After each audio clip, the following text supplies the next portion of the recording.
औज़ुबिल्लाहिमिनश्शैतानिर्रजीम बिस्मिल्लाहिर्रहमानिर्रहीम। अस्सलाम वालेकुम, मैं हूं मोहम्मद इदरीस वन एडवोकेट।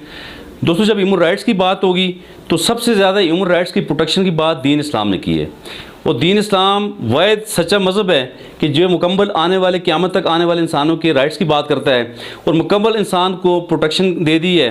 और इसमें तमाम ज़ाब्ते हमें बता दिए हैं कुरान और हदीस की रोशनी में। हम अगर उन पर अमल करना चाहें, अगर करें सही मानों में अमल, तो हम अपने आप को मुकम्मल सेव कर सकते हैं। और एक यहाँ पर आपके सामने रखूँगा हदीस शरीफ का मफ़हूम, वो ये है कि 3 जुराइम ऐसे हैं जब तक इंसान इनकी सज़ा दुनिया में नहीं भुगतेगा उस वक्त तक मौत नहीं आएगी इंसान को। वो 3 चीज़ें क्या हैं, वो 3 जुराइम क्या हैं, कौन से हैं? वो नंबर 1 पे है जी वलदैन की नफरमानी की सज़ा, और नंबर 2 पे है जुल्म का बदला, और इसी तरह नंबर 3 है जी कत्ल तलक करने की सज़ा।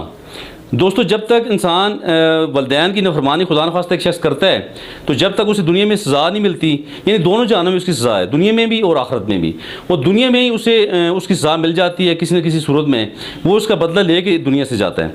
और इसी तरह अगर वो किसी के साथ जुल्म करता है तो उसे भी दुनिया में उसका बदला लाजमी मिलता है। आखिरत में तो मुकर्रर किया हुआ है, वो तो लाजमी है ही है, लेकिन दुनिया में भी उसे उसका बदला फेस करना पड़ता है।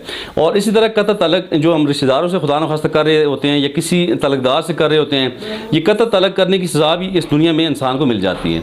और इसके अलावा अल्लाह ताला फरमाते हैं जहाँ कहीं भी दुनिया में जुल्म हो रहा हो, अल्लाह ताला को जुल्म पसंद नहीं है। और हमेशा जब भी जुल्म हो रहा हो तो अल्लाह ताला मज़लूम के साथ हो जाते हैं, चाहे मज़लूम काफिर क्यों ना हो। आप यहाँ से अंदाज़ा लगा लें कि अल्लाह ताला को जुल्म कितना नापसंद है। और इसलिए दोस्तों, इन तीनों चीज़ों में आप ज़रूर बचें। हमें चाहिए कि अपने आप को बचा के रखें। हमें अपने वलदैन का फरमाबरदार होना चाहिए, अपने वलदैन की खिदमत करके जन्नत में जाने का रास्ता बनाना चाहिए। और अगर हम खुदा न खास्ता हमसे कोई कोताही गलती हो भी जाए तो हम उसकी माफ़ी तलाफ़ी कर लें और आइंदा के लिए अपने आप को सुधार लें।